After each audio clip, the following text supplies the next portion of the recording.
بچپن کے کچھ واقعات ایسے ہوتے ہیں جو ساری زندگی یاد رہ جاتے ہیں۔ ان میں سے کچھ اچھے ہوتے ہیں جن کو یاد کر کے خوشی محسوس ہوتی ہے، تو کچھ اتنے بھیانک ہوتے ہیں جنہیں یاد کر کے انسان کانپ جاتا ہے۔ ایسا ہی ایک واقعہ جو میں آپ کو سنانے جا رہی ہوں، میرے بچپن میں پیش آیا تھا، جس کو یاد کر کے آج بھی میرے رونگٹے کھڑے ہو جاتے ہیں۔ ہمارے گھر کے ساتھ ایک فیملی رہتی تھی۔ ویسے تو وہ بہت خوشحال تھے، لیکن ایک کمی تھی جو ان کو پریشان کیے ہوئے تھی۔ وہ کمی تھی اولاد کی۔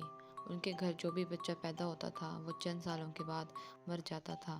بظاہر تو کوئی وجہ یا بیماری نظر نہ آتی، لیکن کسی کو کچھ سمجھ نہیں آتا کہ ایسا کیوں ہوتا ہے۔ ڈاکٹر سے بہت علاج کروایا لیکن کوئی فائدہ نہیں ہوا۔ یہ بات دن بہ دن ان کو کھائے جا رہی تھی۔ ایک دن میری امی نے ان سے کہا کہ میں ایک بزرگ کو جانتی ہوں، آپ ان کے پاس جائیں تو وہ آپ کی مدد ضرور کریں گے۔ یہ سن کر وہ بہت خوش ہوئے اور امی کو ساتھ چلنے کے لیے کہا۔ امی نے ابو سے اجازت لی اور ان کے ساتھ چلنے کے لیے تیار ہو گئی۔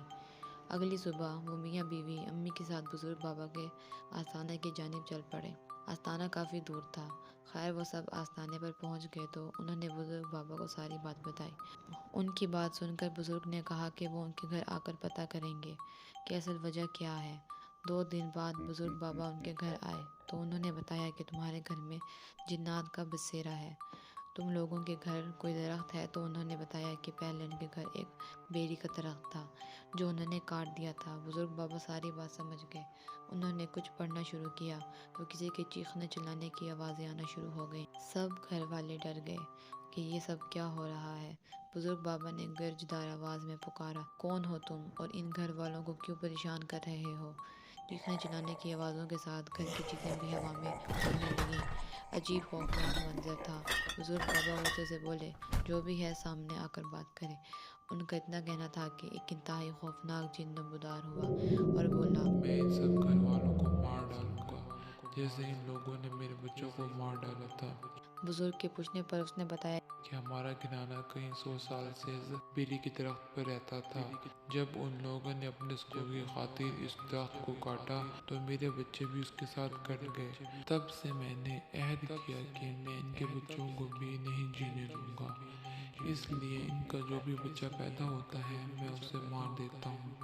یہ سب کہانی سن کر بابا نے جن سے کہا کہ ان لوگوں نے جو کچھ کیا وہ انجانے میں کیا، تم ان سب کو معاف کر دو اور یہاں سے چلے جاؤ۔ نہیں، میں ان سب کو کبھی معاف نہیں کروں گا۔ جن زور زور سے چلایا۔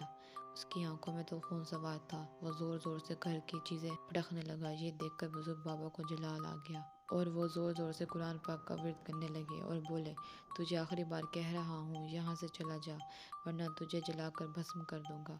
یہ سننا تھا کہ جن اچانک دھواں بن کر غائب ہو گیا۔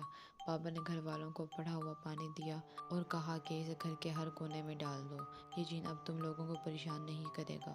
وہ سب گھر والے بہت خوش ہوئے اور انہوں نے بزرگ بابا کا بہت بہت شکریہ ادا کیا کہ انہوں نے اس خوفناک جن سے ان کی جان چھڑا دی۔ اس کے ساتھ ساتھ انہوں نے امی کا بھی شکریہ ادا کیا۔ اس واقعے کے 1 سال بعد اللہ تعالیٰ نے انہیں ایک خوبصورت بچے سے نوازا۔